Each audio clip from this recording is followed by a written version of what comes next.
Ay po, ako po si Job, operator ng sublimation sa Uyo.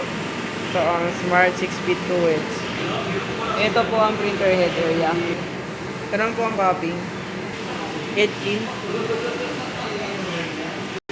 Nasa ng wiper after mag-clean.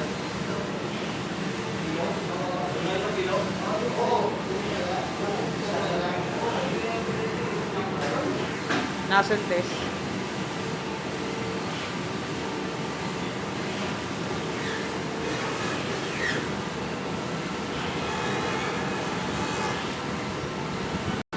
Ink tank. Ink level nasa tama lang. Waste tank. Every Monday po ito dinidispose.